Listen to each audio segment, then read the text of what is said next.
Let's roll with the letters FIN sending us off, and after 48 hours I have at last had my fill of Cuphead, dying around 3,000 times, having completed the campaign once on single player and once in multiplayer. It's time now to summarize my thoughts on the experience. Rabies and germs, welcome to the NJ Today YouTube channel. My name's McConnaughay, and for today's video, I'll be sharing my thoughts on the 2017 video game, Cuphead. For those that aren't aware, Cuphead is a run-and-gun indie video game developed and published by Studio MDHR, heavily inspired by the works of early animation such as Max Fleischer and Walt Disney. The video game was released as a console exclusive for the Xbox One and on Microsoft Windows on September 29th, 2017, and I was very excited to experience it for myself. As said, it was released September 29th, and considering this was the first day purchase for me and I'm putting together my thoughts only now, late into November, that should tell you how much time I've actually spent with it. And I am not the only one that has experienced Cuphead, as it has received critical acclaim and sold over 1 million copies just 2 weeks after release. The video game consists mostly of a series of elaborate, convoluted boss battles with addition to run-and-gun style levels integrated as well, with the gameplay itself playing out in a similar way to Contra and other run-and-gun experiences. Personally, I really enjoy these, especially when they're done right. For instance, I really enjoyed Contra, and with the art style itself, while at launch, I didn't really know much about it, I was very interested in it. Something that made me leery about writing a review of Cuphead has to do with it having a very niche audience, similar in a way to Dark Souls. Not simply because both are known for their difficulty, but also known for how criticism is responded to in regard to that difficulty. I love the Souls games, having played through Demon Souls, all 3 Dark Souls, and tentatively waiting for my chance to get my hands on Bloodborne and Code Vein. With that being said, I recognize that difficulty in itself isn't for everyone. In fact, on occasions, I find myself wondering how much the difficulty adds or takes away from the experience overall. In general, my favorite aspects of Souls are the scenery, the exploration, the music, and the minimalist approach that allows my imagination to run wild.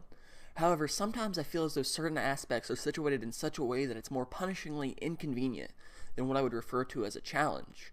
However, in that series, I found that anytime I would try and voice any complaints, I would find a spewing barrage of condescending disregard, blanketed statements that suggest any criticism that's in regards to the difficulty is because of lack of skill. As for Cuphead, if you were to see me as I played it with my girlfriend the first time, you'd wonder whether or not either of us enjoyed it. This is because Cuphead isn't difficult in a straightforward manner, but is difficult in what I found myself constantly overlooking. And then at times, it's difficult in how it throws so much at you and requests that you make very little mistakes. It's difficult because the way the foreground constantly gets in the way and obscures your view. It's difficult because the precise way that parrying requires such a specific action.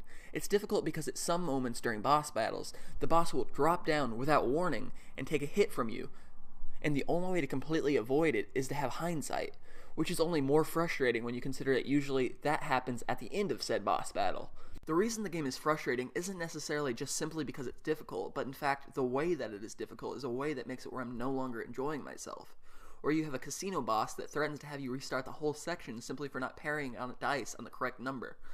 Some like to always make the argument that something may be hard, but it's fair, when in retrospect, that doesn't really matter at all. What matters entirely is whether or not it feels fair, and more often than not, Cuphead, to me, didn't feel fair. But is Cuphead itself so good that it can outweigh any of its legitimate criticisms one may have for it? Honestly, yeah, kind of.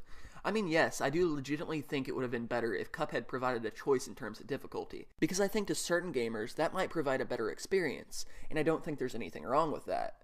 I know some will disagree, but that's my opinion.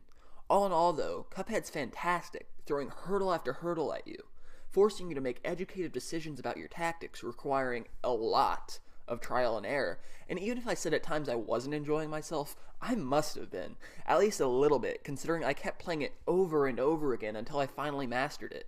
The feeling of defeating a boss that was once deemed unbeatable is terrific, and what's even more curious is I found myself able to go back to previous bosses that had once been so difficult and beat them with ease, getting the A rank for most of them. It makes you feel fantastic being able to go back and fight those bosses again without taking a single hit.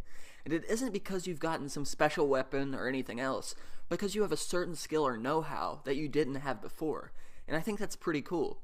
The gameplay is top-notch, propelled by aesthetically appeasing visuals and terrific sound. In general, I would recommend, if at all possible, you play Cuphead both on single player and multiplayer, because with multiplayer, I found it way harder than I did on single player, and I think that it's because it adds a new dimension to it. It requires that both of you and your partner bring your A game and bring it at the same time. And that requirement of unison and how you'll always have one eye on your partner is like a whole new experience entirely.